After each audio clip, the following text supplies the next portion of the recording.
Ještě než představím debatující, tak mi dovolte shrnout téma tohohle dnešního setkání. To téma jsou lesy samozřejmě, ale lesy s velice specifickým zaměřením. Lesy totiž zajišťují fyzické přežití a ekologickou rovnováhu, jak všichni víme, ale představují taky zásadní prostory pro duchovní a kulturní život. A to mnoha komunit. Jsou navíc středem politických a společenských bojů, a to nejenom kvůli ochraně přírodních zdrojů, ale také pro zachování práv domorodých obyvatel a dlouhodobé udržitelnosti našich společenství. Lesy jsou nezbytné pro naše přežití, ale mám pocit, že občas s důrazem na tuhle jejich funkci se zapomíná na to, že nejenom že lesy zajišťují nejenom přežití, ale také dobrý život, nebo mohou zajišťovat náš dobrý život. A nejsou teda jenom instrumentem, ale jsou krajinou plnou obyvatel, kteří nemusí být nutně lidmi, ale přesto s nimi sdílíme společný prostor. A právě na tyhle dimenze lesních krajin bude zaměřená dnešní debata. A nyní mi tedy dovolte konečně už představit hlavní protagonistky tohoto setkání. A je to Cheryl Maloney. Cheryl je aktivistka ze skupiny domorodých obyvatel Mi'kmaqů. Mi'kmaqové patří mezi první národy a mají v Kanadě výsadní právo na užívání přírodních zdrojů v určených oblastech. Maloney se zapojila do řady bojů za sebeurčení Mi'kmaqů, včetně odporu proti projektu Altongas a za právo k samostatnému rybolovu. Samosprávnému, ale samostatnému taky. Cheryl vnáší praktický pohled původního obyvatelstva do řady otázek, ať už to jsou lidská práva, ochrana přírodních zdrojů nebo ochrana ohrožených druhů. Je bývalou národní environmentální koordinátorkou Asociace domorodých žen Kanady a bývalou předsedkyní Asociace domorodých žen Nového Skotska, kde zajišťovala účast organizace na vyšetřování pohřešovaných a zavražděných domorodých žen. Působila také jako profesorka politických věd na Cape Breton University, kde vyučovala sociální spravedlnost a mi'kmaqská studia. Cheryl Maloney.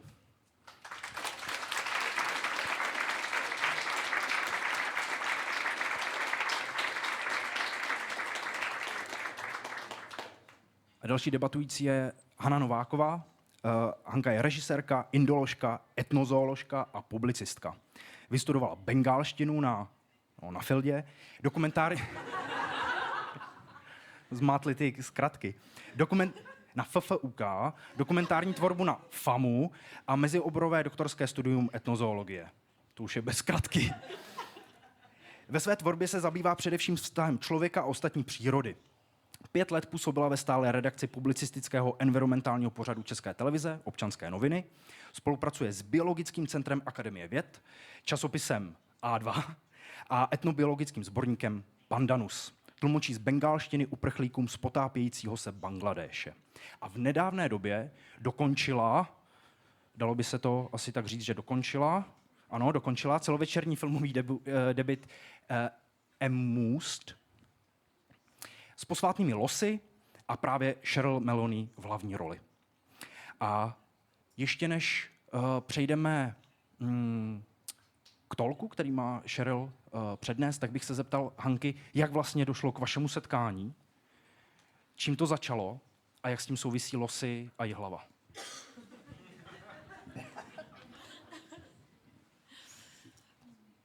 Děkuji Lukášovi za tenhle krásný, obšírný úvod.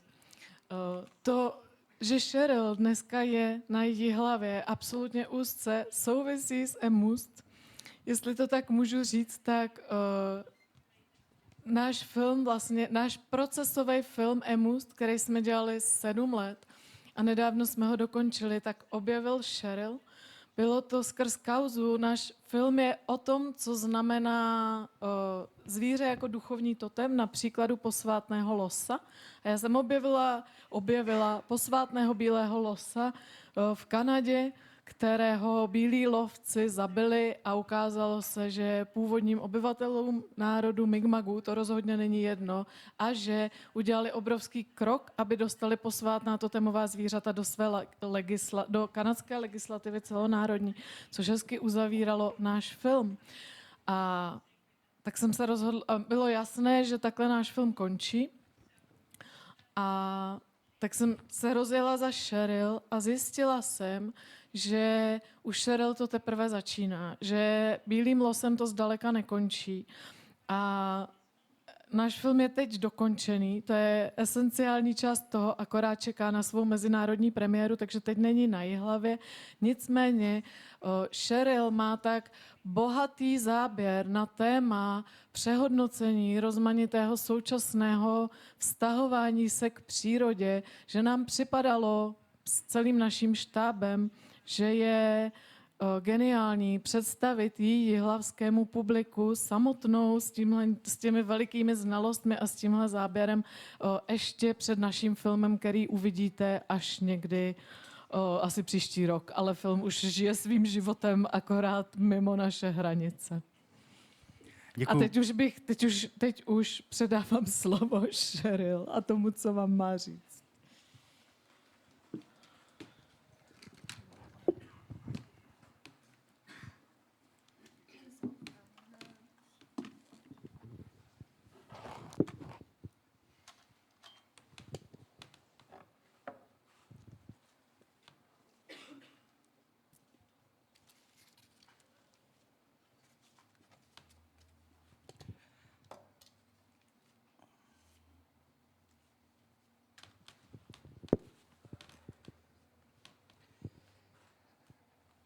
Thank you for coming in here to hear our story.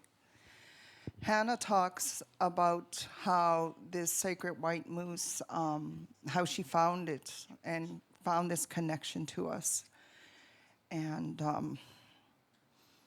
Hana messaged me and said, "Can I interview you? I need to know about this." She's looking at the moose and the relationship at different locations. And then she found this white spirit moose story. And to the Mi'kmaq people and Native people of North America, we have been expecting white spirit animals. We've been expecting them to show up in the prophecies. The white buffalo was to come to South Dakota, to the people there.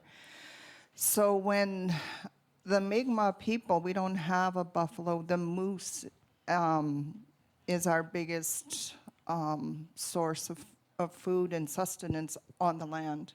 And we're very much surrounded by the ocean, so we're very much land and water. So when Hana found that story, she picked the story up after a few years.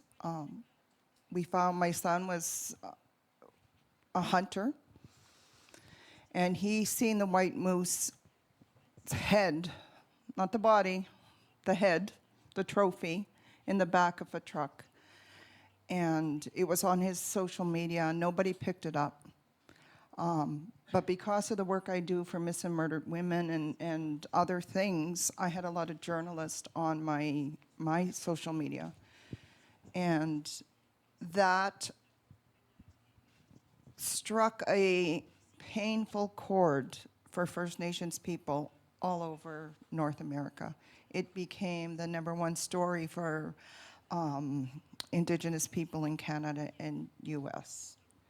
And so this sacred white moose and these sacred white animals are to come and prophesize and foretell a time, the changes in the world. And some of you guys think you heard how the world's going to end, but for indigenous people, it's not the world's going to end. Things are going to change and they're going to balance, and the Mi'kmaq people, indigenous peoples will rise up and take back their place, not within society, but also within our territories, to our lands and our connections to our land. And so it was really a big thing, a big issue for us. So when Hana came, one of the first things she did, she got off the plane, and there's jet lag because I'm on the opposite side now, and there's jet lag.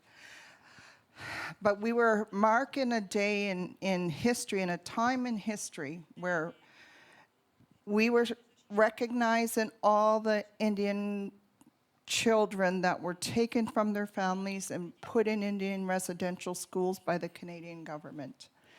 And we were also at a time in Canada where we were starting to find unmarked graves at all of these schools. And one school in Kamloops had found 215 unmarked graves of children that were forced, taken out of their homes, and never got home. They never returned. So the day Hana showed up, we were entering into a ceremony with a sacred pipe.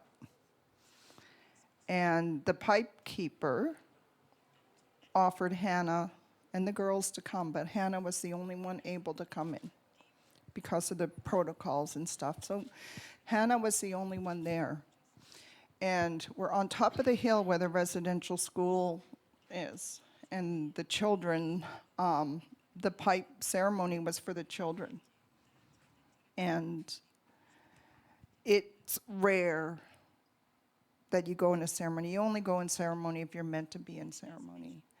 And so Hana went into ceremony. After that, the rest of her trip in Mi'kma'ki, people opened up to the crew. And it's hard to get into a reservation, and people are, Hana and the girls did an amazing job getting to know the community. But her first entry was into ceremony with the children. Now, when we screen a moose next year, wherever it's going to screen first, she struggled because the film became about this white sacred moose, but it also became about the children. And I don't think she realized when she said, "Sure, I'll come into this ceremony," that it was for children and the voices of all those thousands of children that were removed from their homes into residential schools. So I really, it has a spot in my heart, and the message in it is very moving and meaningful, and it's directly connected to the ceremony and the children that we were praying and doing ceremony for. So that's a little bit about a moose and Hana and me and our relationship. But I think what's more important is I just want to share with you about my people, the Mi'kmaq people. We're on the east coast of Canada. We are the only nation in Canada, First Nations, that has a papal bull with Rome from 1605. We're the only First Nation in Canada that has a treaty with the United States of America. We were the first treaty the U.S. signed after they became an independent country. So we have treaties with the British. We have a strong legal right in our country, but right now we struggle to be able to leave the reservation systems they put us on. We struggle to be able to exercise our rights to fish and hunt off of the reserve, but we've been winning those cases. My father was the chief for decades and fought these. My mother is a survivor of the residential school era. So when I'm talking to you guys about the residential schools, it wasn't long ago. It wasn't. It was my mother. And I was just under, I think I was 3 when they closed them down. So we just barely escaped that legacy. But we were constantly now fighting. And what we're fighting for is a relationship with our territory. When we talk about forest, we're here to talk about forest, but to me it's not forest. To me it's our homeland, it's our territory, and it's a connection that the Mi'kmaq people have to the land. And when I talk about what I wanted to talk about, and I wasn't sure what I was going to talk about, is relationships with the land, the territory, the forest, each other, the animals, and the Mi'kmaq language. The Mi'kmaq language is verb-based, and it's all about relationships, whether it's a rock, whether it's a feather, whether it's an animal, a person.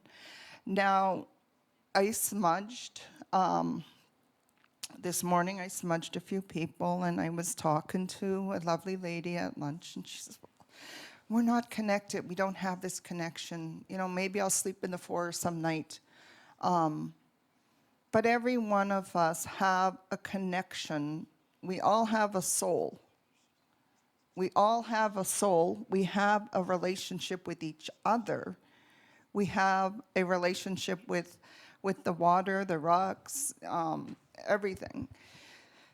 So that's what the Mi'kmaq language entails. And there's physicists studying our language because they were trying to find about relationships of physics. And they started looking at the Mi'kmaq language. It was giving us more information about science than what the science was finding. So I could talk forever and ever about the Mi'kmaq people and the history and everything we have. But what I want to talk to you guys about is your relationship. Your relationship with spirit, your relationship with energy, your relationship with your surroundings, your forest, your river, your water. We did a movement to stop Alton Gas, a pipeline. And every step of that movement we did in ceremony. We started in ceremony, and then we ended in ceremony. But it was the river that was healing itself. If we left it alone, which we did, we put our constitutionally protected right to fish in Canada, because we won that court case, right? So we put our eel traps in the river. And so the government and industry couldn't take them out unless they went all the way to the Supreme Court of Canada to say it was justified to remove them. So as soon as we dropped the traps, we made it a constitutionally protected area. But what we watched, they had dug up the channels and they were getting ready to mix brine. And the minute we left their site alone, within 3 weeks, we were on this beautiful tidal river. Within 3 weeks, that river was burying our traps and it was healing itself. And I think during COVID, I think a lot of us left society. As society, we left, we were locked in our house and let nature return to their spaces and places. And you could see over that time that we were all in lockdown that the animals were actually free. And things are growing the way they were meant to be. So it's that relationship with Mother Earth, and I don't like calling it that, the people of your territory, that we all have to dig deep for and reestablish. Now, I want to share, the Mi'kmaq people live in wigwams. And I'm going to pass these two around. Hana, can you start one in the back and one in the front or somewhere else? This, if you're lost on an island somewhere, right? Survivor. You guys all watch Survivor? What are you going to take in the woods with you to live and survive? Any idea? Somebody? A knife. Well, somebody who's holding that, lift that in the air. Okay, this birch bark, that sustains my people.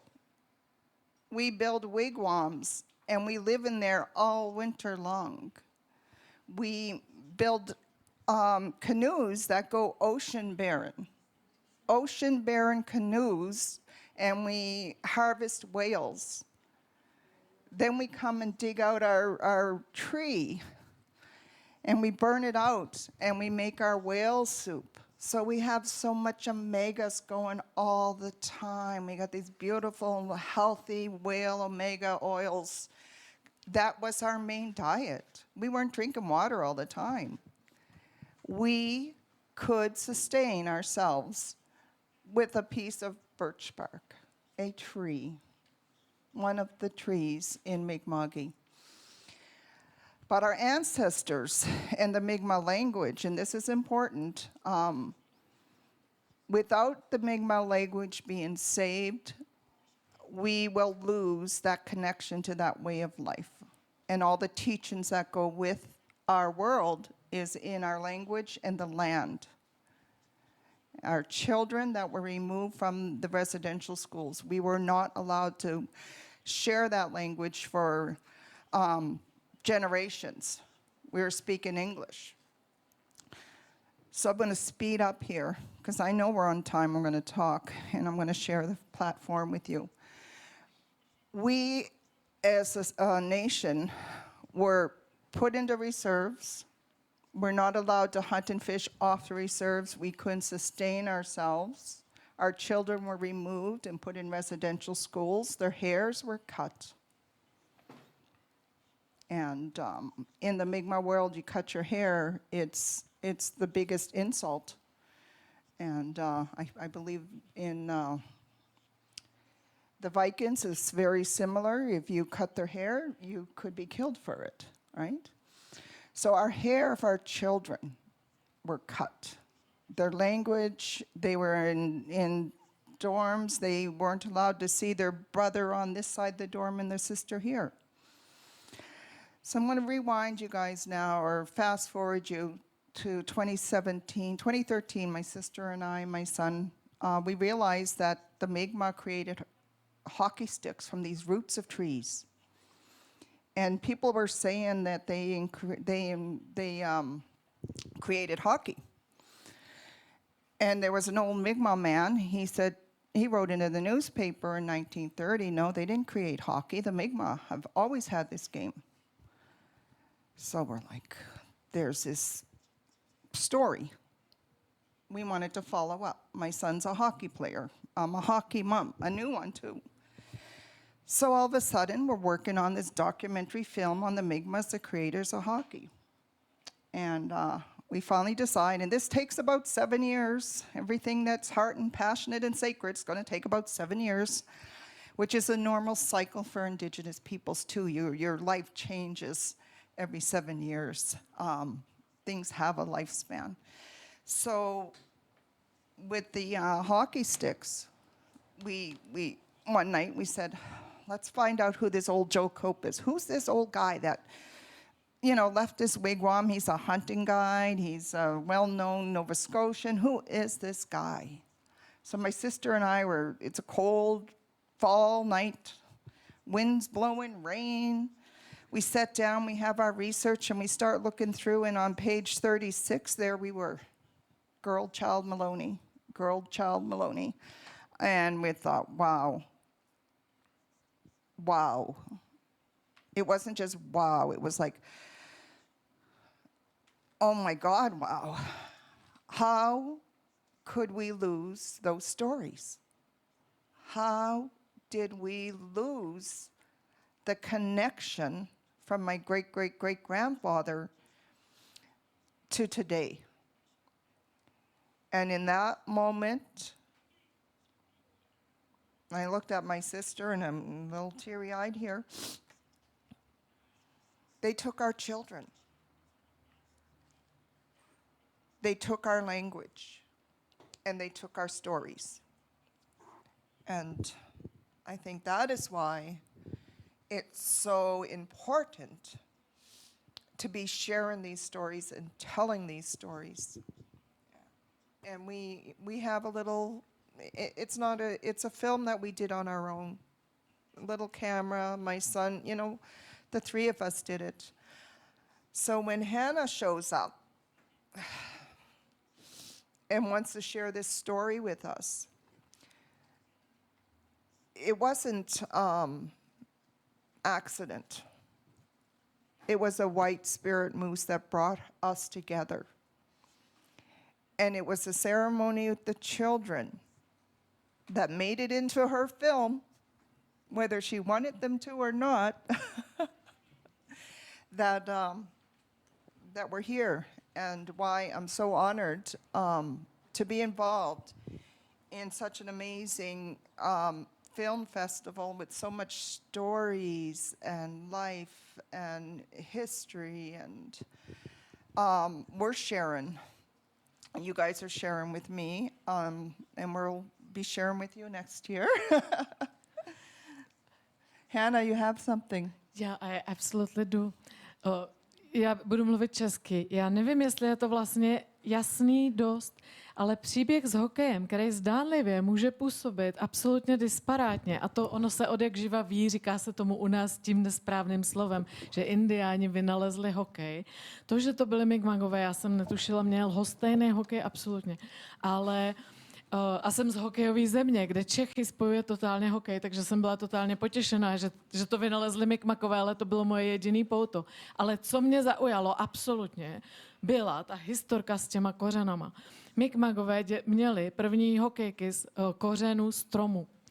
A když Cheryl mluví o tom, že ztratili jazyk, což je strašně klíčová věc, tak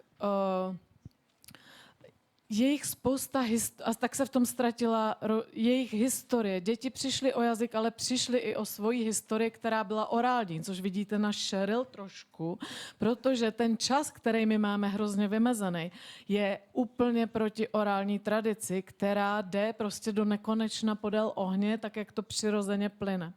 Oni přišli absolutně s tímhletím o všechno, tím, že přišli o mi'kmaqský jazyk a tím, že se to přerušilo u těch dětí.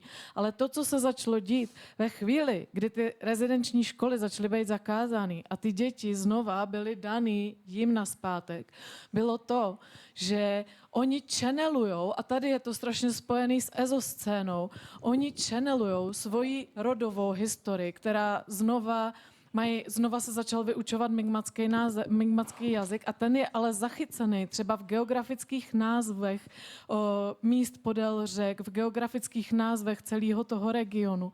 A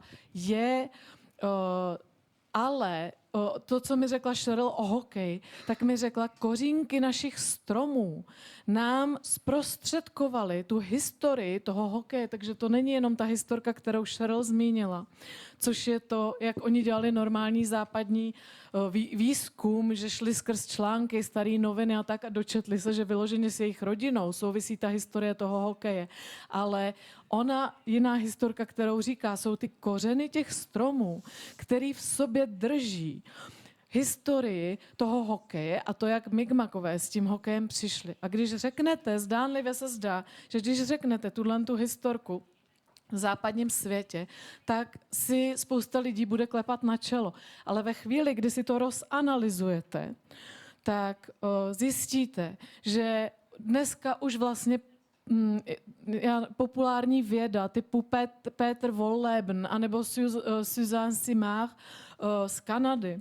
Vědci, kteří zkoumají svýma metodama, vědeckýma metodama vztahy mezi stromama, takzvaný Wood Wide Web a mycelium, tak tohle se vlastně dneska zjišťuje o těch lesích a o stromech, že spolu komunikujou, že si předávají různé zprávy, že ani nevíme, jak je tenhle svět propojený. A dneska západní vědci zjišťují, že spolu samozřejmě nekomunikují jenom stromy a mech a mycelium, ale že spolu samozřejmě komunikují i zvířata, všechny, který tam žijou, protože ten svět je absolutně propojený a závisí na sobě navzájem svým přežitím. A Mi'kmaqové dřív byli součástí toho přežití. Oni proto třeba používají o lovu slovo to harvest. Oni sklízejí ty losy, oni sklízejí ty velryby, oni sklízejí ty lososy a oni sklízejí ty humry, který si tam sklízeli vždycky, ale mají to propojený až do totálního folkloru, který my bychom označili za mytologii, ale pro ně je to samé jako náš dějepis a kněžna Libuše.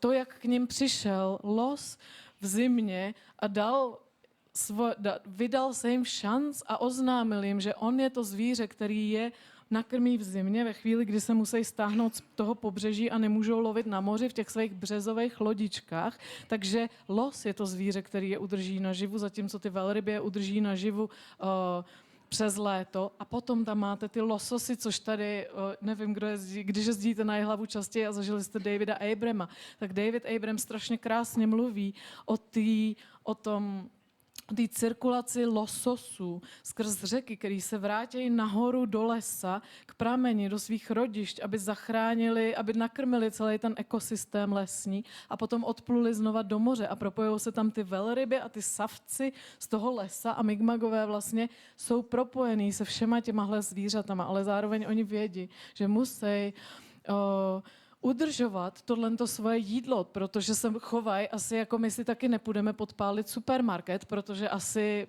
že jo.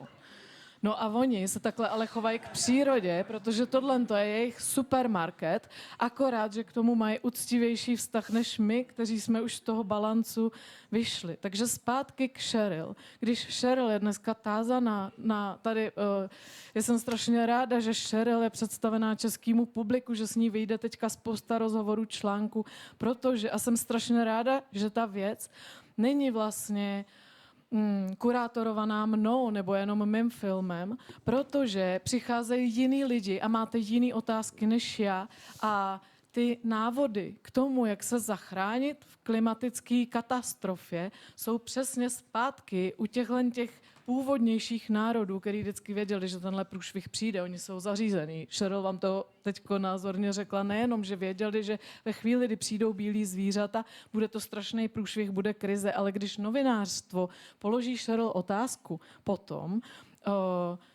Cheryl, jak se vyrovnává migmatský národ s klimatickou katastrofou, tak Cheryl řekne, jaká klimatická katastrofa, o čem to jako mluvíte. My jsme v pohodě, my přežijeme úplně v pohodě. A tohle to všichni velký biologický filozofové typu Zdeněk Neubauer nebo tyhle mezioborový mudrci vždycky věděli. To, co vy všichni víte, já nevím, z Netflixového seriálu Černobyl. Příroda vždycky bude dobrá. Jako ke našemu překvápku v Černobylu vždycky přežijou ty zvířata, i když my si myslíme, že je to vyloučený. A migmagové vůbec nepochybují o tom, že oni přežijou, zatímco lidi, co založili supermarkety, půjdou pryč tak trochu, protože nejsme stavěni na to, aby jsme byli zžitý s prostředím, ať už to prostředí přinese cokoliv. Jenomže jim to jejich prostředí vždycky přinášelo tohle. Šílený mráz v zimě, kdy je udržej losy a potom v létě to, že naloví velryby a oni jsou otevřený tomu, co to přinese, ať to znamená cokoliv. A teď už bych to vrátila zpátky k Lukášovi.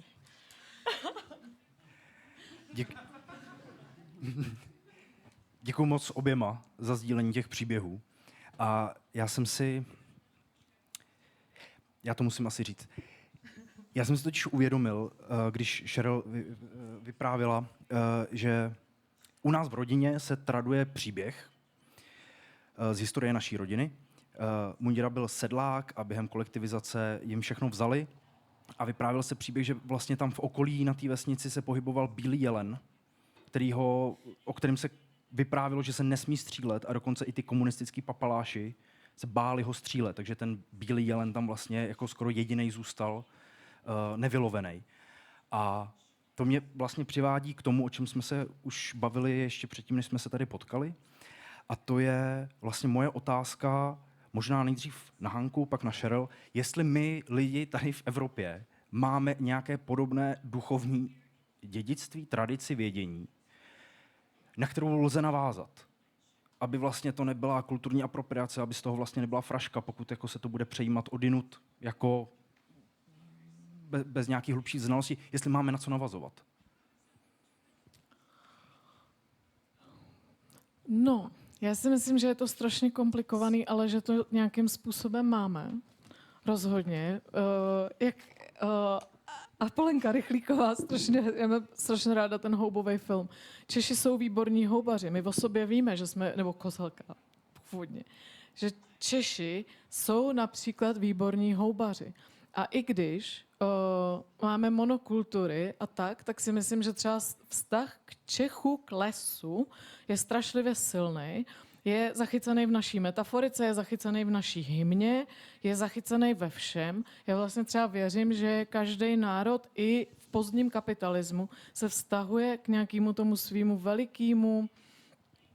velký svý přírodní mohutnosti, ať už jsou to hory, ať už je to oceán a my nemáme nic z toho tak úplně, teď už nemáme, Slováci odešli a už nemáme ani ty velehory, ale máme lesy A to je pro nás strašně nějaká silná srdeční záležitost, kdy dneska na environmentálním žalu Čechů, kterým odcházejí ty lesy za těma rodovejma chalupama, ty monokultury, tak totálně jako prožívají tu bolest a ten smutek a myslím si, že se celá společnost zpátky dost napojuje na to, ne z politických nařízení, ale přes tenhle environmentální žal, který prožívá prostě celá Česká republika, která není stavěná na monokultury smrkový, tak myslím, že přes ten žal se zpátky vlastně napojujeme na přirozený lesy, protože Češi prostě zbožňujou les. Češi zbožňují houby, Češi zbožňují les. A i když by to možná takhle nepřiznali na první dobrou, tak si myslím, že jako asi máme na čem stavět a to, že klimatická katastrofa je reálná, to si myslím, že to jde z dola strašně moc. Že to nejde primárně, ano, samozřejmě jsou tu prostě evropský nařízení a vládní nařízení, ale něčím pokulhávají za tím, co už je jako vědomost z dola, mi přijde.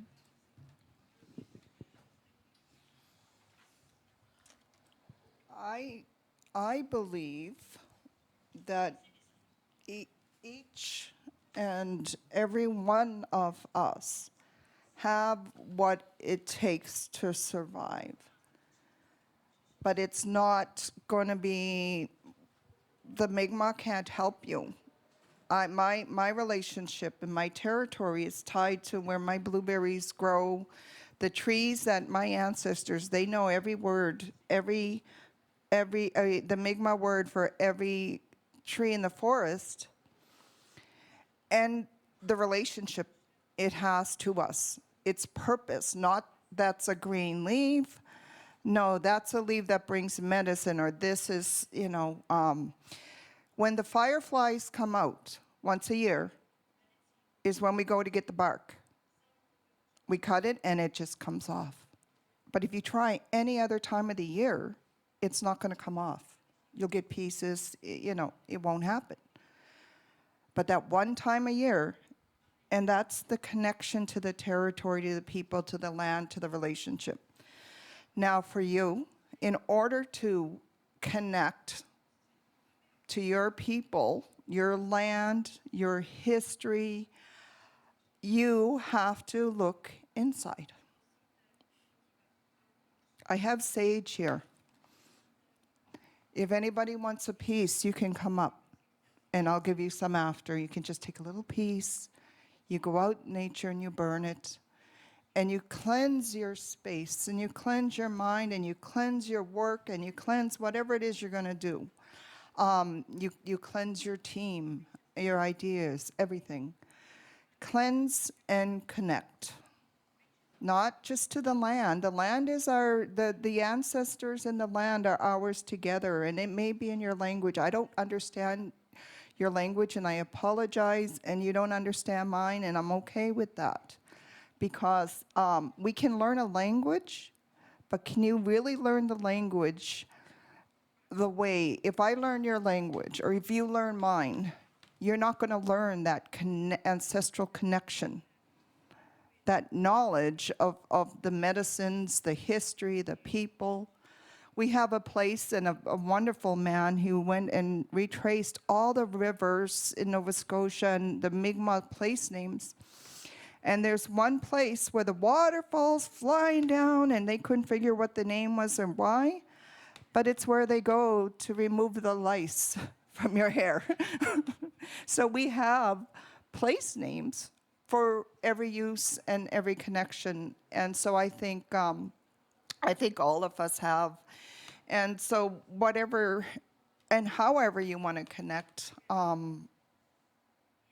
to nature or to sustain yourselves in times of change, I think the first thing is to connect to yourself, your history, your culture, the land you come from.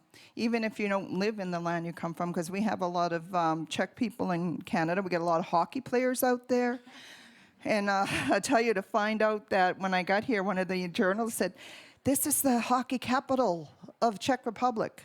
The most NHL players coming out of here. So I'm going down there with my hockey jersey Thursday and do a little footage for our little hockey film, because little do they know the Mi'kmaq have had hockey for 700 years. And the proof is in the trees and the roots that we used for all these hundreds of years. And I think there was something written in 1398 that the savages or barbaric or pagan or whatever they called us were playing a game with the roots of trees on ice. And so for us now, my son actually was the first one to say Mi'kmaq created the game of hockey a couple years ago, and he's a young man. But for that history to be ours and lost for so long, and then the game to develop and evolve into something everybody in the world just loves, especially here, I think it's just an honor to be here. And that the thing that got us here was the forest and the trees. So can you imagine how special this is to us to be here? It's great. Thanks.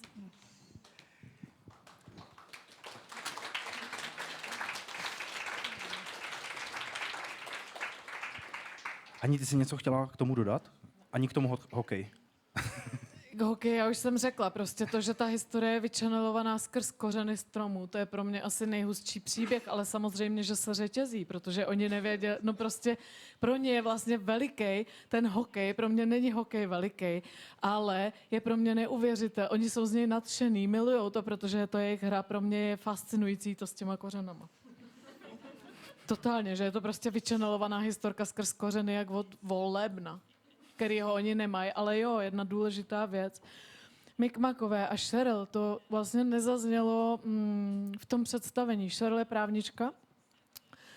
První národy v Kanadě samozřejmě pochopili v určitý fázi, že ve chvíli, kdy nepřistoupí na ten bílej systém toho, že bílýho vzdělání, když nebudou mít univerzitní vzdělání západního střihu, takže absolutně neuspějou v té dekolonizaci svých společenství a že budou pořád zavřený do těch zoologických zahrad, do kterých byli zavřený.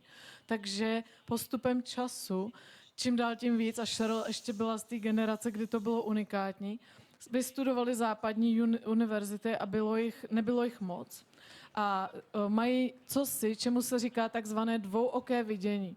Dvouoké vidění je to, že na jednu stranu se vzděláte v západním systému, abyste přežili ve světě, se kterým jste nucený obcovat, protože ten svět je proměněný lidma, který jste nemohli ovlivnit, typu dálnice, silnice, rezidenční školy, všechny tyhle ty výdobytky, parlamentní demokracie a tak dále. A na druhou stranu máte svůj kanál, na který ale autenticky věříte, zatímco u nás tady ve staré dobré Evropě je to EZO.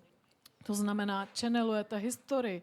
Ve chvíli, kdy vám vezmou jazyk, tak máte vize, což Cheryl absolutně a její celý mi'kmaqský národ, někdo s větší intenzitou, někdo s menší intenzitou. Tohle je jejich dějepis. A takže jejich dvouoký vidění je to, že vlastně mi to trochu připomíná Karla Vachka, který vždycky mluvil o těch dvou provazech toho, do jaký míry popustíte uzdu svýmu osudu, ale zároveň nemůžete tak úplně moc. A oni mají to dvouoký vidění, kdy mají západní systém, už vědí, co se na ně bude vytahovat, ale zároveň těžej z téhle svý tradice a díky tomu v těchto časech, kdy se jim začaly zjevovat bílí zvířata jako znamení, OK, chvíle přišla, teď vaše poroba totálně končí a ty prostředky prostě si je našli. Takže Cheryl tatínek, což tady nezaznělo a strašně, ale to nevadí, protože aspoň vidíte, jak vypadá klasický mi'kmaqský vyprávění. Ve zkratce, je tam obrovská kontinuita. Cheryl tatínek byl jeden z prvních náčelníků, který začali v Novém Skotsku vydobývat to právo na rybolov. Začali bojovat za to, aby skončila jejich jediná rezidenční škola v té atlantské Kanadě. Ale ty rezidenční školy potom v těch ostatních částech Kanady jich bylo mnohem víc. Totálně uspěli, ale ten boj trval, to jsou recentní věci, o kterých se bavíme. Hodně se to zlomilo okolo 2010, kdy znova oni měli proroctví, že okolo 2010 přijdou generace mladých lidí, kteří už budou úplně jiný a kteří si ty svoje svobody vezmou zpátky. V Novém Skotsku mi'kmaqské svobody jsou právo na celý tenhle lov všech těch živočichů a to, že skončí rezidenční školy a znova se začne vyučovat mi'kmaqština, která přežila jenom ve výšině v zalesněné oblasti v Národním parku Cape Breton. A jejímu tatínkovi se to podařilo. Cheryl totálně, oni mají matriarchát de facto. Ty muži, i když jsou náčelníci, tak prostě totálně jsou v pozoru před těma ženskýma, který rokujou sami, který jsou matriarchy, který jsou stařešiny. Rokujou odděleně muži a ženy, ale potom to v domácnostech dají dohromady, proberou to všecko. Takže Cheryl byla matriarcha své rodiny a její syn znova je náčelník, nebo kandiduje na náčelníka, ale její syn má úplně legrační historii. Když byste si vygooglovali Cherylina syna Brandon Maloney, tak ten má úplně kriminální historii typu podmínka, protože se honil s fízlama v motorových člunech někde prostě po oceánu, protože znova vydobývali právo na lovení humrů, na ty pasti, na lovení všech těch vodních bytostí. A je tam ta obrovská kontinuita toho, kdy vlastně tyhle generace, Cherylina rodina, už totálně mají v ruce to dvouoký vidění, který v jejich případě znamená to univerzitní vzdělání a to, že už úplně vědí, jak na ten svět té naší vlády, na naší demokracii, na tohle. Takže Cheryl třeba a její zásluha o to, aby v naší západní legislativě byly zanesený kategorie jako zvíře, jako duchovní totem. To je směšný. Prostě představte si v české ústavě, že je něco takového, to si jako asi ještě chvíli počkáme, až já nevím, co naše bory nám vyšumějí tady, ale díky Cheryl, tohle to je v kanadském zákonodárství už. No, tak to bych k tomu asi tak měla. I missed that last. I missed the laugh, so I don't know what she said. Imagine Czech legislation with animal spirit totems. Just Okay. This is like sci-fi even today, and to manage to have something like this in Canada. I think one thing I want to end on, because I know we're probably getting into the time where we open it up. What Hana said about my son having a criminal record. Indigenous peoples globally are being criminalized for sustaining themselves, hunting, fishing, accessing the resources, building houses with the lumber, on crown lands. They stole our lands and then they criminalize us for trying to take back what's ours. So we're making progress as a nation. And I did actually launch the treaty fishing assertion that my son was arrested in. But so many indigenous men are being criminalized in this country, in Canada, and in the United States, and globally. Indigenous peoples are criminalized, and our people, even though we're getting stronger and we're taking our connections to our spirit and our treaties, and we're making sure they're enforced, and we're protecting our rivers and our waterway and our land, it's still hard to protect our young people. They're facing incarceration rates higher in Canada than anywhere, and our women are going missing and murdered at higher rates than any other population in our country, and child poverty is the highest on First Nations reserves. So I'm coming to you with a nice, strong front that, we're making progress and we're reclaiming our games and our stories and our rights. But it's a battle, and I know some of you guys, whatever field you're in, journalism, filmmakers, activists, anytime you have a chance to share some of our stories that we shared with you, it would be really important to my people and the testimony of my ancestors. This eagle feather was, when I got the invitation to come here, I was thinking about, what am I going to do? What am I going to say? What am I going to wear? What am I like? Oh my God, should I go? No. I found this feather. And I said, well, this is what I'm going to take with me. And I really didn't even know what I was going to tell you guys, because it's always important. I usually pray to your ancestors when I come into a room. You think I want to pray to my ancestors? I'm like, I'm praying to yours. What do you guys need to hear? What's going to help and motivate you in your world? And so, I'm shared this stage with my ancestors and your ancestors, and that's the epitome of the two I seeing.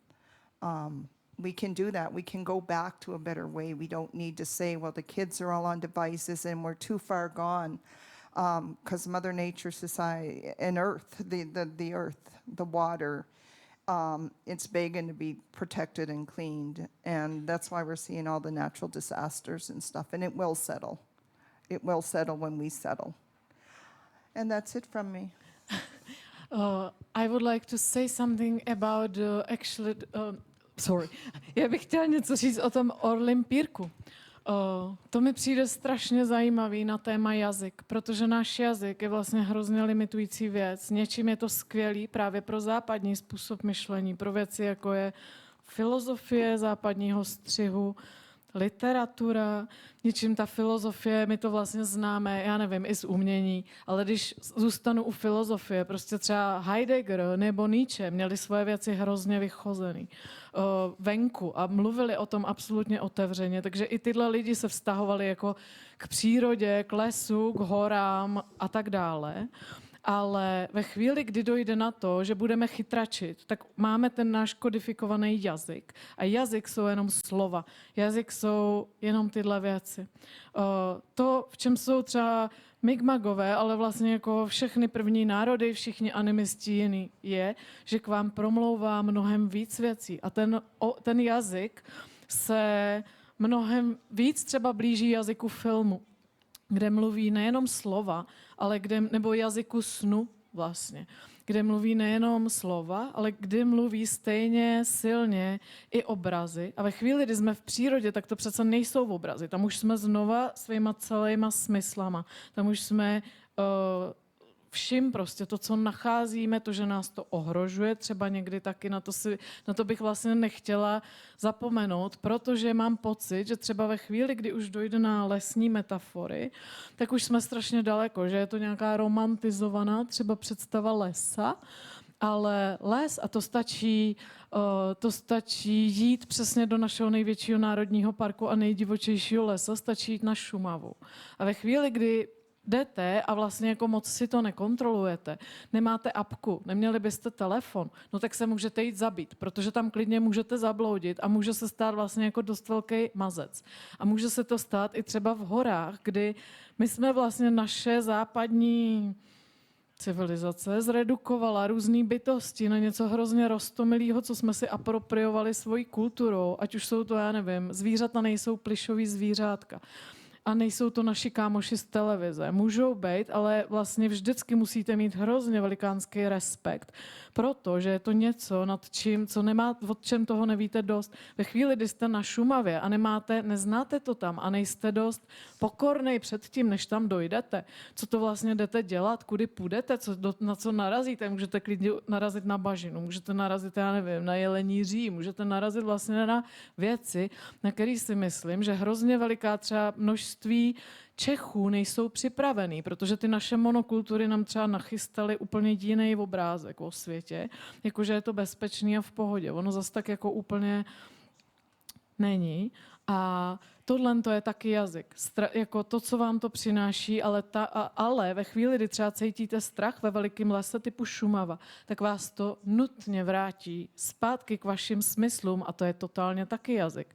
Najednou si uvědomíte, že až tam půjdete příště, když teďko to dopadlo dobře a prostě vás to nesejmulo úplně, že musíte být mnohem víc připravený celou svojí bytostí, mnohem jako obezřetnější na to, kudy jdete, abyste věděli, co vidíte, co slyšíte a tady znova se bráním třeba já nějakému ezoterismu a přílišnému jako metaforizování a idealizování toho lesa, té přírody a demonizování dneska trochu jako biologů, protože biologové, ale zároveň třeba pytláci, lovci, to jsou přesně ty lidi, kterým se tohle nestane, který přijdou do lesa a jsou orientovaný, protože musíte znát, jak co smrdí, kde se kdo vykadil, jaký zvíře to bylo, co předtím jedlo, prostě musíte vlastně jít ke svým úplně jiným smyslům a to znova je jazyk. To je jazyk jak blázen, takže když Cheryl mluví o tom, že když si nebyla jistá, jestli pojede do Čech a pak našla peříčko orla, tak tohle to je člověk, který je vlastně zorientovaný ve světě, který nás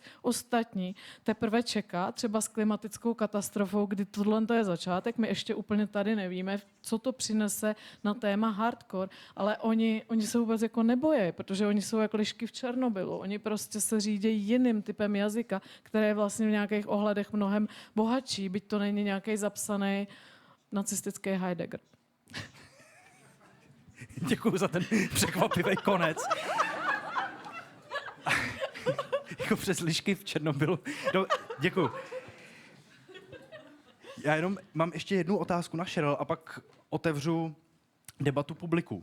Ale já jsem si ještě vzpomněl, jak se vyprávěla o tom ztracení se v přírodě. Já jsem si vzpomněl, že jsem se jeden čas znal s takovým trampem, takový starší pán, prostě bylo mu třeba 70 a vždycky se vracel po víkendu z toho trampu a jednou přišel a byl úplně nadšený, úplně svítil.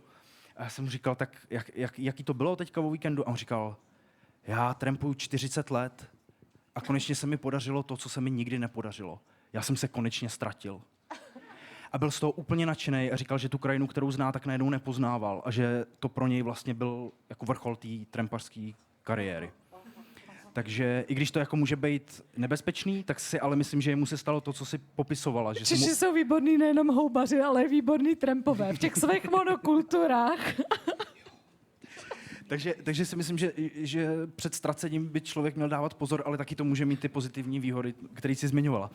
A poslední otázka ještě ode mě, než otevřu tu debatu. Mě jenom zajímalo, když jsme se bavili o tom dvouokém vidění, tak ve chvíli, kdy se třeba Mikmakové baví s politickou reprezentací, tak jestli je té politické reprezentaci potřeba argumentovat tím jejich slovníkem, tím jako ekonomicko-manažerským, a nebo jestli je možný jim říct, my máme svoje důvody, svoje argumenty, když to zjednoduším, jestli je potřeba jim říct, duchovní zvíře jako koncept je potřeba zavést kvůli lidským právům, což je moderně západní koncept, anebo je to potřeba zavést, protože prostě duchovní zvířata jsou potřeba. A já k tomu přidávám svoji podotázku, to je jednoznačně na Cheryl. Cheryl, ještě mi řekni, protože ty to sleduješ od svého tatínka přes sebe až po Brandona, jak se třeba tenhle jazyk proměňuje, to, na co se ptá Lukáš, s jakým jazykem s nima mluvil Reggie, tvůj tatínek, a jakým jazykem si s nima mluvila ty, s těma politikama, a jestli třeba jazyk, který používá tvůj syn Brandon v tomhletom politickém boji, je nějaký jiný. I was a good politician. I burnt out. No, what I didn't tell you, Hana, is that it's my father and his grandfather and great-great-grandfather. My great-great-great-great-great-grandfather was the signature to our treaty. And that treaty, that role that we have in my line is to make sure people don't forget about the treaties. And my father was fighting at a time with politicians, and the courts were saying that the Mi'kmaq were savages, incapable of entering into agreements, and these contracts or treaties are null and void. And then all of a sudden, the Supreme Court of Canada came in my dad's time in the case that he won from our community, Czar versus Simon, and the judge says, the treaty is good today as the day it was signed. That was in 1986. But my sons are on the water, circling around, trying to fish. And we're fishing. We're getting them, we bring them to shore, and then we're arrested by the state and the province for selling our goods. Even though the Supreme Court of Canada recognized, and I don't use the language, you know, it's a term that was in the records. 2 Indian squaws went to town in Chester, Nova Scotia. They pulled up in their canoe, made of birch bark, got out, sold their pelts, got back in, and left without incident. So those 2 Indian squaws that day and hundreds of years ago were what the Supreme Court of Canada had hung our hat on of rights, the right to fish and trade. But right now, we're not allowed to trade, and I've tried to sell my lobster in front of Province House. I did, actually. I went in front of Province House, and I sold my lobster with my treaty, and I'm like, I'm selling this, arrest me. They won't. I stopped the pipeline. Come on, guys, arrest me. We made it constitutional. They didn't. I've yet to be arrested for my advocacy because the law is really on our side, even though nobody's recognizing it, and we're fighting. And they are fighting. They are burning down our fish plants, our boats, their physical attacks, and criminalizing our people. And that is something, when I go to the United Nations, I'm talking about how they're criminalizing our people and how they're trying to control where we fish, local territory. They're saying that Mi'kmaq people can only fish local to where they live. But where we live is on an Indian reservation where they pushed us all away from our water. We're inland. I'm a beaver clan, and we live in a marshland, and it's okay because we're beaver clan. But really, we can't fish, there to sustain ourselves. And so those are the challenges that we're still facing today, and why the advocacy and how we talk to politicians is the way I'm talking to you now. These politicians all over the world don't know this. Your politicians don't know this unless you guys share it with them. And so this is the storytelling and, the efforts the Mi'kmaq are making to be able to sustain ourselves again off reserve in our territory and reconnect. But like Hana said, and I told you my dad was a political leader, and when he speaks, I used to watch him and look at him and say, oh my God, how does he know the right thing to say? And then I started doing it. I started speaking, and the ancestors would make sure the messages are there, whatever they want shared. So when I come in here, I don't like, Hana, what do you want me to say? Or, no, it's whatever's going to come out, the messages that our ancestors that we bring into this room want to share with us, because we have obligations to our ancestors, our past, and our future. So when we say we look at 7 generations forward, that's the kids. But it's not just 7 generations. We go back 7 generations, and we go forward 7 generations. And all of those generations, the Mi'kmaq had the game of hockey. End of story. So any other questions? Děkuju. A kdokoliv má otázku, můžete, jenom vás poprosím, abyste počkali, až přiběhne někdo s mikrofonem. Ale zvedněte ruku nejdřív. Jo. Tamhle, jestli můžu poprosit, jestli tu vůbec někdo je s mikrofonem teda? Jo. Pardon, jsme moc rychlí. Česky nebo anglicky? Klidně česky. Říkala jste, že když se chceme dostat ke svým předkům a k naší historii, tak máme jít dovnitř. Mohla byste říct něco víc o téhle cestě?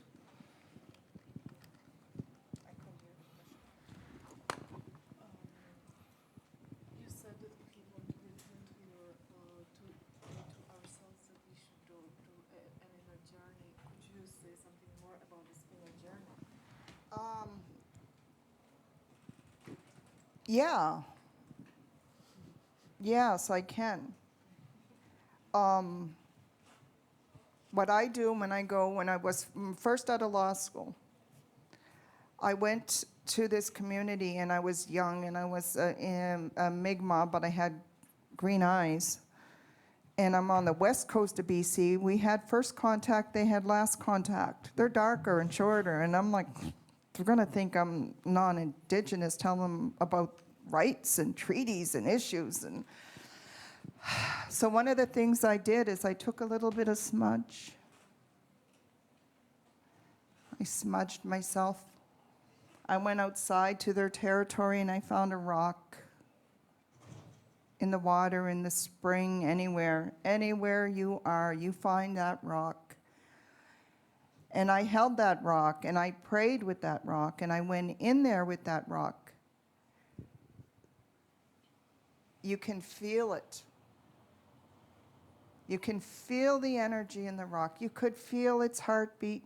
It could take your pain, or it could give you knowledge and strength. Rocks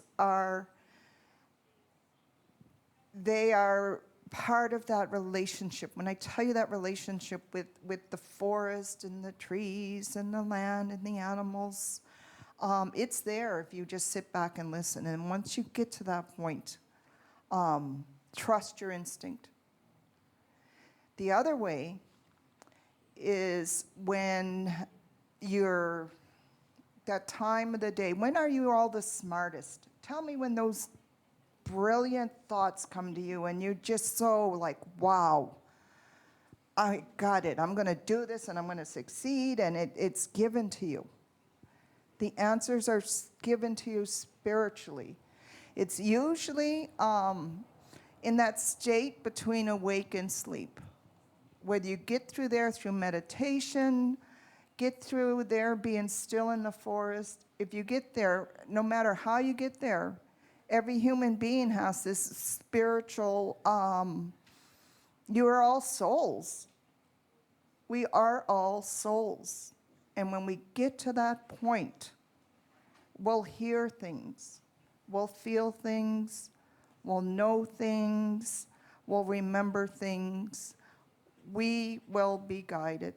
And I'm going to tell you guys something that I didn't tell you at the beginning. My mother in the residential school died with Alzheimer's, but she was a seer, and she had visions. And I have a book of her visions. I started having visions around 21. She was 21 or 22. But when we were fighting the Alton gas, the drills left the province, and I went home, and I let everybody else stay on the water and fight because my guide said, go home and rest. The drills are gone. I went home, and then a year or so later, I had a vision. And inside this vision, I was inside the Treaty Truck House, and if you want to know more of that, there's movies and stuff and lots online you can find about how we built this Treaty Truck House, and it saved the Mi'kmaq because it's a term of the treaty. And but in my vision, I was inside the truck house, and my father, who has passed, was there talking to me. My sister April was there. I could feel him. I hugged him. We were together. And I wasn't sleeping. It wasn't a dream. He told me I had to get out and do something. He said, you're not doing enough. You got to get out there. I said, I will, Dad, I promise. So the next day, and the other one that was with us was a local priest. And I'm not getting into religion. Because we have a papal bull that allows us to participate and take the best out of whatever we want and leave the rest. But we had, in that vision, the priest was laughing, Father Tom. He's from Sri Lanka, and if he got your hand, you were going to do something for him. So every time he came around, you just try to avoid him, because if he got hold of your hand, you're doing work. He was laughing. He said, we have the switch to turn Alton gas off in the church basement. So I went the next day, and I did a live stream video at the physical truck house. I left my home. I went to the physical truck house. I did a live stream video. It went to 15,000 people, which at home, that's a lot. That's a lot for me. I might get 10 likes or something. 15,000 views of my live stream about this visit. And what it did, it reached out to the faith communities in Nova Scotia, and every denomination got together. And they all came up with statements against Alton gas. And about a year later, Alton gas just finally gave up.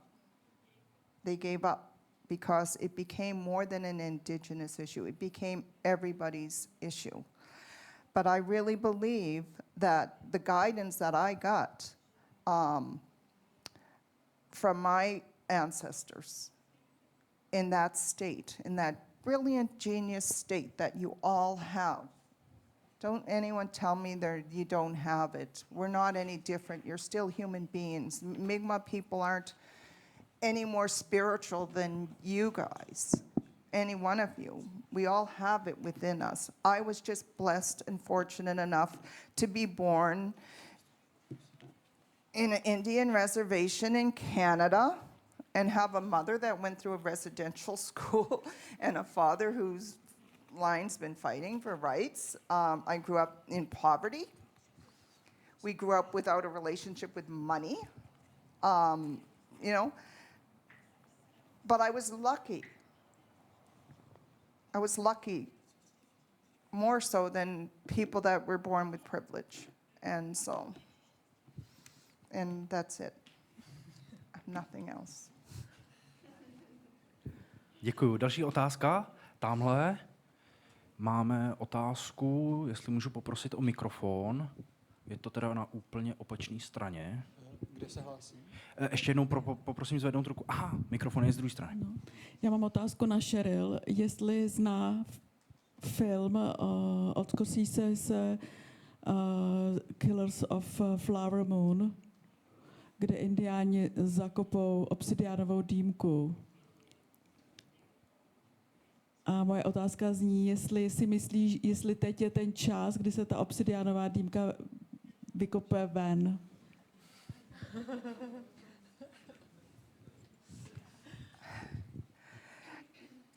I'm not sure about the pipe in the Children of the Flower Moon, but I can tell you that it's time for everybody to pick up their bundles.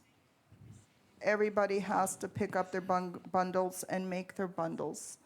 And it could be as much as this. This is the bundle I brought. You know, I don't know what they thought at the airport. She's bringing birch bark and a feather. But this is the bundle I brought. So I think for all of society in this world, and we're seeing climate change, and we're seeing wars, and we're seeing a world that is not very kind, not just to the earth, but to each other. And to think that, I'm disconnected. I was, I'm born, doing piano lessons and of privilege, and it's too far gone for me. But I think us as human beings and souls on this earth, it's time to pick up our bundles and create our bundles. And really, I'm not into religion, but I'm certainly into roles, responsibilities that we have. When the Mi'kmaq people say we have the right to fish, it also means we have the responsibility to stand up on that river and stop the destruction of it, to protect the river and the fish and the species. So I think all of us, if we look at our responsibilities as human beings, and we dig in and get our own bundles and find out what's important to you, that you want to make a change, something that you want to protect, whether it be children, moose, human rights, whatever it is that's important to you. I think it's now is the time for all of us to bring out those ceremonial bundles and or create them or dig deep and go back to that place where you can connect. And you can all connect to it. You know why I know? Do you hear anything in this room?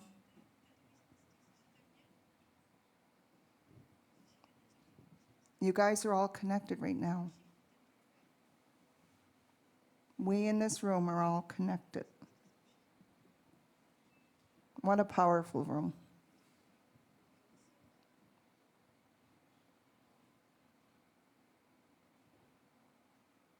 Go forth and do good, everyone. Wow. To by byl krásný závěr, ale ještě máme čas na nějaké otázky.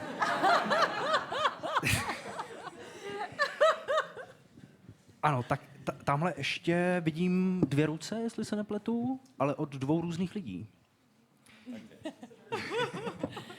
Thank you for all your words. My question goes to in this direction. Maybe we have some kind of spiritual drought in Europe and we have to import shamans and medicine mans from elsewhere. I would like to ask your opinion on this phenomenon, let's say, of using medicines and sacred plants from your country or Amazonia here in Europe, as I think it has become some kind of a trend of last years. Thank you. So, can you read what she said? Because What do you think about the current trend of like plant medicines in Europe? Like, what do they have to say? Okay. I think, you know, when some people say we're offended if you smudge. Anybody wants a smudge? I'm going to give you a piece of this and you can go home and smudge, right? Of course we want it. And we shared here in ceremony. And what I shared was not just a story, it's a teaching. So now you all, because we shared this ceremonial teaching together, you all now own this teaching. You all have my permission to use this teaching any way you want. Now, if I leave this here and somebody says, oh man, I'm going to swipe that. I want some of that.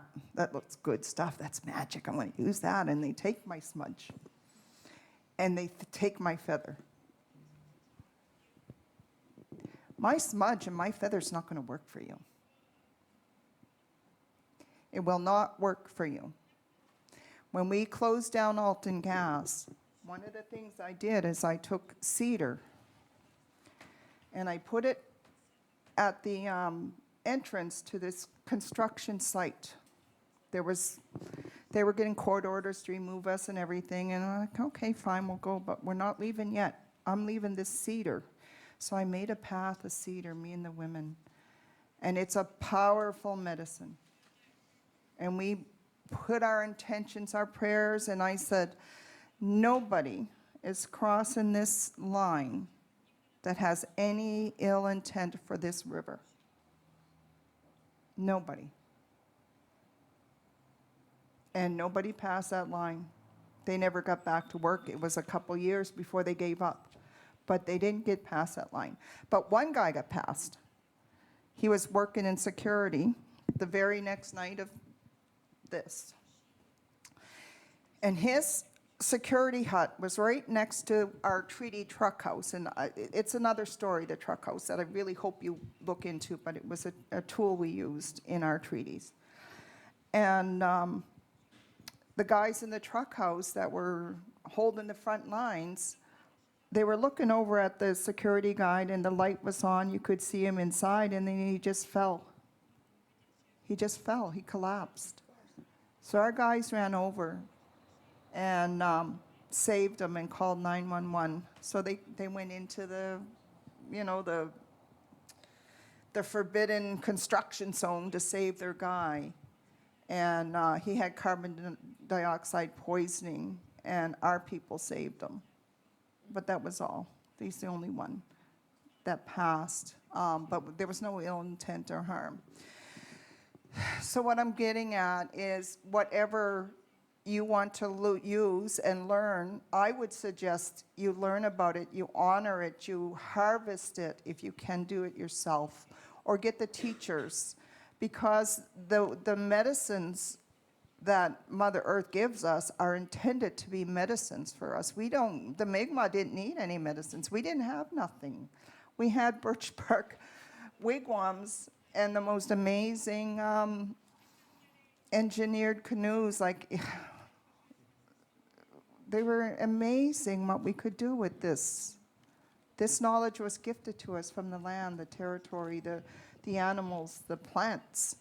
So if you want to use medicines, learn about them, honor them, pray with them, do your cleanse yourself before you go. Sage and smudge and cleansing, all it does is give us a nice, clear, safe space and a good mind and a good heart to enter into ceremony. You don't just come off the street and then start doing ceremony, or come off the street and start picking up plants along the side of the road where it's all dirty. You don't want the dirty plants. You go, you prepare yourself, and then you can use whatever you think it is you need, right? Just become Humble. connected. Become connected to the plants, the medicines, and the people. That's it. No rules. There's no rules, right or wrong. Thank you.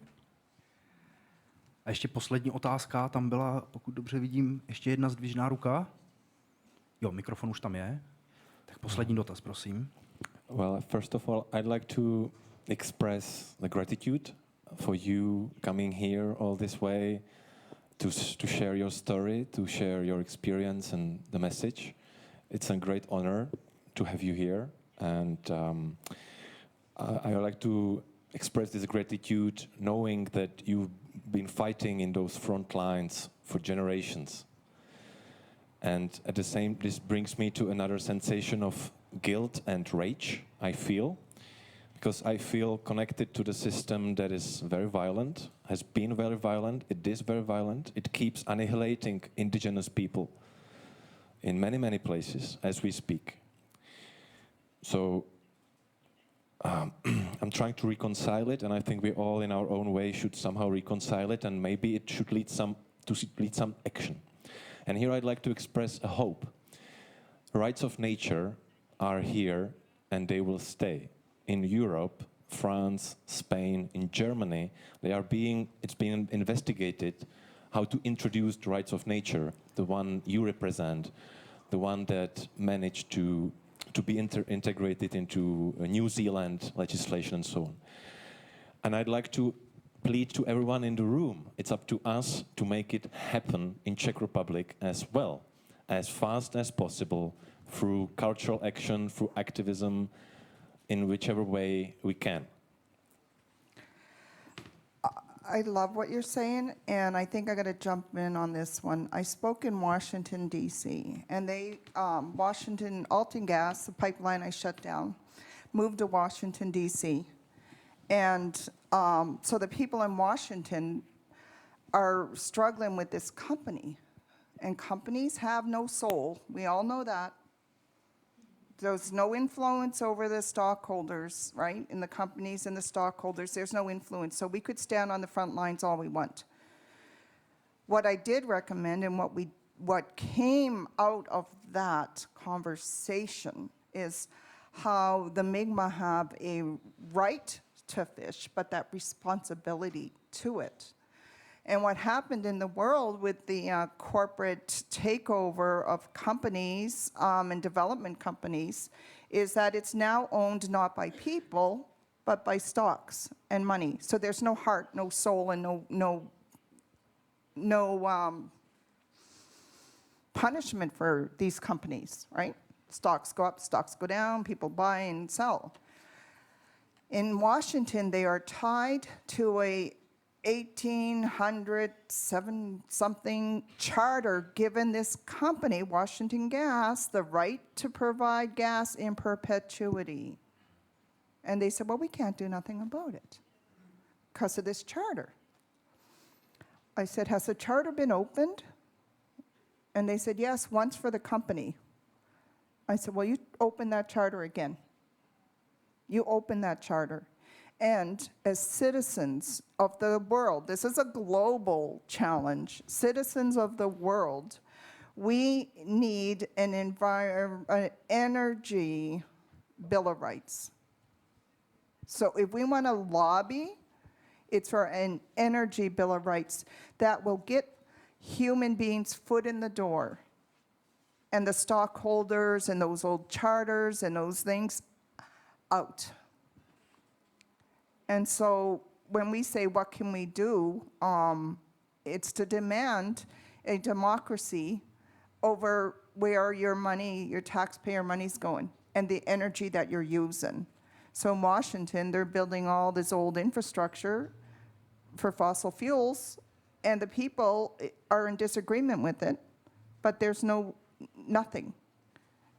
There's not there's no democracy in the world of energy right now. It's all corporate. So I think that's something that we can move towards, is finding a way and demanding our people, our leaders, our politicians, our states, companies, that human beings have a say over the energy we use and how our money is being used to spend it. That is a challenge. So thank you for those comments. Those are real, tangible stuff we can go. And if we all go to the UN and start making this noise and using this language, it will become an issue at the United Nations. If we all bring it from Washington to the Czech Republic to Canada, there'd be 3 of us saying, hey, we need an environmental bill of rights in this world. But I think that's what has to happen. Humans have to have a say over energy use in this world. Dámy a pánové, Cheryl, Maloney.